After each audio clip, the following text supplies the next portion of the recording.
All right, excited to have another great road challenge. I mean, it should be great. 2 6-1 teams.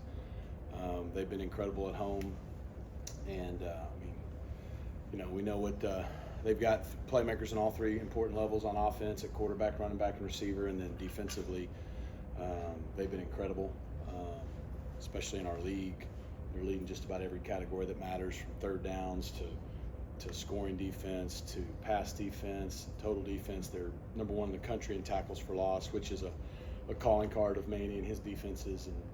And just there's probably not a coach in college football that I respect more than Manny Diaz. So don't like playing friends. Got a bunch of friends over there, from Manny and Packy on the defensive side, and obviously Johnny Brewer and Gator Lamascus on the offensive side, who are here with us.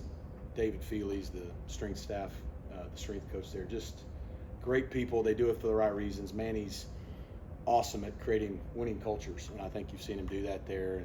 And I'm definitely a better head coach for getting to work with him for a couple of years. So, going to be a big challenge for us. We're excited about the opportunity. What is the added challenge of coaching against a coach that's so familiar with you and that you're so familiar with him? I mean, that stuff probably cancels out. I mean, for 2 years in practice, we went against each other, and now they're running a version of the same offense, and so they see it every day. And same part, Scott Simons was here, and so I mean, it's one of those people want to make more of it, probably, as far as a chess match. I mean, I'm sure they'll have some wrinkles in what they do, and we'll probably do the same. And but nowadays you see film. This Duke defense is a different defense than the ones that they had at Miami. Our offense is different than the ones we had at Miami. Now, it's the same systems, the same overall philosophy, but, they've done a fantastic job of tailoring their defense to this group and their players. And they're a really smart group. And so he's been able to do a lot. Him and Packy have been able to do a lot different things with them because of probably their ability to retain it and go execute it. And obviously, we're a different offense year to year to some degree. So there'll be some small things, and I'm sure there'll be some stuff in games where we're like, he got us, or vice versa. But at the end of the day, it's about the players playing. And so whoever can prepare their guys the best, and then their guys go out and execute it, usually is what matters. But it's a good storyline. What does a guy like Malik Murphy do in an offense like that? He can really throw the deep ball. He's got a big arm. The deep ball, the RPO game, gets the ball out of his hands quick. He's big, so he can see up over the line. So, what he does a great job of, and they're doing on offense, is getting the ball out. They're not taking sacks. They're one of the best at doing that, and they're not turning the ball over. I think what they've done, as good as anybody in college football, is play great team football. Like, they know how to. Their objective is what all of ours is to win the game, and whatever that looks like week to week, based on their opponent. Obviously, they're leaning on their defense at a high level, and they should. Their defense is, really, really good this year in all the major statistical categories, and forcing turnovers. And then offensively, they're just kind of wearing on people throughout the course of a game, and they've been excellent in the second half of a lot of their games when it's time to win and finish. And so you just create a lot of confidence in your program the more you win. And so, look, they're 6-1. Couldn't be playing with any more confidence. I'd like to think we're in the same boat, so it should be good. What's it like defending a guy like Star Thomas? And how much does it help, I guess, having seen a guy like Brashard Smith in practice for the defense? Yeah, too? I hope it'll help, because there's some similarities there. Star's been really good for him, and they've leaned on him to close out games really the last several weeks. And, I think, again, what I know they're trying to do offensively as us is eliminate the negative plays, and we're pretty good at negative plays on our defense in general. Like, we had 11, I think, last week, but they're number one in the country defensively. And so, even if you get the ball moving a little bit on somebody, as soon as you go backwards, it's now 2nd and 13 or whatnot. It puts you in a tough spot. And then if you get the third down against the Duke defense, it's scary. And so I think it's the same with our defense. We've proven if we can get people third and long, it's so. A guy like Star, for them, gives them a chance to stay ahead of schedule and not be in third and long situations. And then when they get in the score zone, he's good at getting in the end zone. Third and short, he's been really good. And then when they need to close out games, he's been really good. So we're going to have to gang tackle. One guy's not going to bring him down. Do you have any standout memories or moments from coaching with Manny? Oh, man, I'm sure if I had time to sit here and think about it. I appreciate, Manny and I got to start going some version of against each other way back in 2010. I'll never forget, I was just a GA. He was the DC at Mississippi State, and we had Cam Newton. We won the national title that year. We're playing at Mississippi State on a Thursday night, and week 2, we beat them 17-14. They stuffed us pretty good, but we won, and my boys were born the next day, so I vividly remember that. And then to go, he went to La Tech, and we went together again at Mississippi State, and then, when I was leaving here to go be with him at Miami, just him and his wife, Stephanie, and their kid, they're just a great family, but he cares about his players, like, genuinely. You can tell by the way they play for him. Being in that culture, I was with him in the COVID season, which was incredibly difficult, and the way he led our staff and our team I thought was incredible. So I just appreciated the relationship. I thought we made each other better. I learned a lot from him and hopefully helped out as well, and like I said, just tons of respect for him and how he does things, and he wins. That's what he does. He builds winning cultures, and things were trending in the right way at Miami. They made a decision, goes up to Penn State. All he does is have one of the best defenses in America again. Now he's at Duke. I'm not shocked at all that they're 6-1 and playing with the kind of confidence they are. So I don't know if there's one specific memory, but I probably rambled on too much about just my admiration for him. Any updates on RJ, Jonathan? Same question. Jinx. Jonathan's day-to-day. So it's just kind of the protocol on that. RJ is going to be out for the year. So kind of got the news we expected yesterday. So probably will have more detail of that in the coming weeks. But he's going to have surgery, and he'll be out for the rest of the season. There's, I think, yes, but there's some other things. So just kind of waiting on the specifics. But yes, that is part of it. So, and I'll say this, like, by no means, it was a clean hit. There's nothing dirty on their part at all. But, I think at the end of the year, like, competition committee needs to look at college football a little bit, because we make such a big deal, and rightfully so, on the targeting. But I think any skill player would tell you they'd rather be hit chest up any day of the week other than defenseless at the knees. And guys are going to get hurt. You see it in the NFL, you see it in college. And like I said, that tackle's legal, so there's nothing dirty about it. But I think we need to look at it, because, you're not allowed to hit a defenseless quarterback below the knees while he's in the pocket for obvious reasons. That is no different. As a matter of fact, it's probably worse. And so I just hate it for him. And again, it's just unfortunate. So, look, I'm for the game being physical. I'm not trying to take it a different direction, but, we put a lot of emphasis on making the game safer. To me, that's a very unsafe tackle when you can go at a guy's knees that hard, defenseless.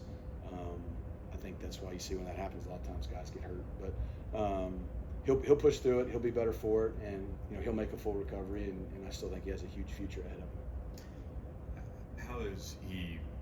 How do you have to coach and help guys through that kind of realization that, especially a player like him, who's having such an impact? And, I'm sure it's an emotional roller coaster now. It is. I mean, I'm sure that it still hadn't sunk in for him. But all our players. But if you're a player of his caliber, that you're having a great year, you're obviously a huge part of what we do offensively, and you're probably going, well, at the end of the year, I'm going to find out what the scouts say. I mean, am I going or am I staying? And so there's an adjustment there, and he'll have all the support from us, and I know his family's fantastic, and he'll push through it. I mean, that's life, adversity, and tough times, and disappointing, unexpected things. I hate it for him. More than anything, because he was playing really well and he was working really hard, and but I know he'll come back stronger than ever, and I expect him to be one of the biggest playmakers in the country his final year next year, and then go get drafted. But it's a minor speed bump. Mentally, it's probably going to be the biggest challenge, though, to your point. How do you kind of foresee filling that role? Do you think it's more snaps for Hibner, or do you think giving out more and more? Yeah, look, we really believe in Matt Hibner. We don't have to change our offense. We brought in Matt to have one good depth, but also play with both, which we had done a lot the last few weeks. I mean, Matt's playing over 50 snaps a game. And, if RJ wasn't here, we would be ecstatic, to have been throwing the ball to Matt in the same situation. So I think about, fall camp, when our defense played man-to-man, we'd throw the same routes to Matt, and he'd make the plays. He's a really physical, willing blocker. So I think Matt will do just fine. Obviously, we still have Jake Bailey, so those guys can work the slots. And then, guys like Stone Evie's role may expand a little bit. Hopefully, we're getting Adam Moore back shortly.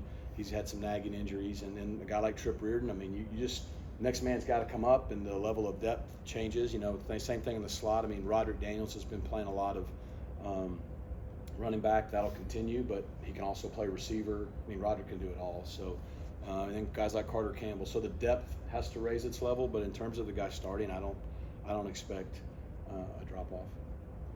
I think after the Stanford game, we talked a little about how Kevin's seeing the field differently after this handful of starts. Can you talk a bit about like kind of that progression, and is it mostly just when you're getting more game action? Is there something you guys work on in practice that kind of helps? Well, no. First of all, it helps. He gets to go against our defense in practice. It's a fast defense. Coach Simons gives you a bunch of different looks and all that stuff. So that helps. I think just playing, like it's as boring as that sounds, as simple as it sounds. Just playing. I mean, I'm not thinking quite clear. Was at 4 or 5 starts this year. I mean, as he continues each start, he just feels to get more comfortable. Like I thought at Louisville, he was incredibly comfortable. I thought he was just as comfortable against Stanford. As a matter of fact, I was really upset about the interception. I thought that was the one bad decision. Looking back on it, it was just a he thinks Matt's coming downhill as he throws it. Matt goes back. It's more of a miscommunication than it was like a careless throw. So I just think he's seeing it clearly, because I think the game is slowing down for him. And then when you have success, that breeds confidence, and the more confident you are, you're just going to play that way. And so what I've been proud of him is he stayed humble, and he's just kept being the same person every week. He's not gotten caught up in all the hype and all the stuff being said here or there. He's just he's coming, going to work, trusting his teammates. So I think he'll get better and better. Now this week's a big challenge because they give you a variety of looks, and they're great at disguising the looks pre-snap, making everything look same, and then giving you something else. They're great at finding out your tendencies and having a plan to attack the things that either your offensive tendencies or your tendencies as a player. Like Manny's very cerebral, and that's what he does at a high level. So he's going to have to see the field well this week. And look, our games have gone a lot the way the turnover margin, and so has Duke's, and I think that's going to be a big part of it. You talked a lot about his demeanor. How much does having that, kind of level head, especially when, like, I think there was a play where he almost got sacked and he looked up, and the second he looked up, the ball was out of his hand. Yeah. How much does that help? No, his demeanor, his calmness is his biggest asset, really. I mean, we've talked about it before, but he's the same dude every play, and whether something really bad happens to him or you get on to him or the crowd on the road's going crazy, like, he just keeps playing. It's like he doesn't know there's a scoreboard. It's like he doesn't know it's supposed to be hard what he's doing. And so, I think that's probably his biggest asset. And then, I mean, it's really hard when you're playing quarterback to take your eyes off downfield and run around and then get your eyes back up and know where everybody is. Like, if you drop back at quarterback and your eyes are downfield and you're feeling pressure, then you know where everybody is, and you can get rid of the football even when you scramble with your eyes up. He has an incredible ability to, like, take off like he's going to run and then spit out and look up and know where everybody is and not throw the ball carelessly. Or like, the play that Coach King's been working in individual, where he's running left last week and spins around and throws it to LJ. He hasn't been working that because it's just to be able to feel that spin, find it. It's a special skill. So we're glad he's got it. But you look at Jafari, Turbo, Elijah. It just seemed like everything clicked for them, especially kind of coming off the edge against Stanford. Yeah. What's the improvement been like from that group and just their ability to get pressure and get guys down? I think all year we've done a good job of creating pressure. Our sack numbers are a little bit down, from where they were last year or whatever. I mean, I think there's a couple reasons. One, playing a little bit better competition. Two, people are really locking in on those guys because they've seen now for a year they can get after the passer. But we've just been close. Like, I mean, probably the best play of the game last week was Elijah Roberts took their right tackle, picked him up, threw him in the quarterback's lap, and hit the quarterback as he's throwing the ball. So we don't get a sack for that, but that was the best play of the whole night from a pressure standpoint. So, but I think those guys collectively have done a really good job.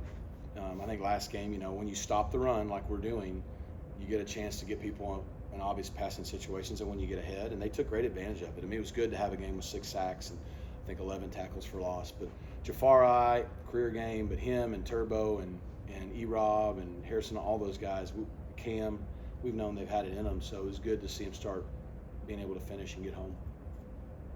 Anything else? Awesome. Thanks, guys. Thanks, Coach.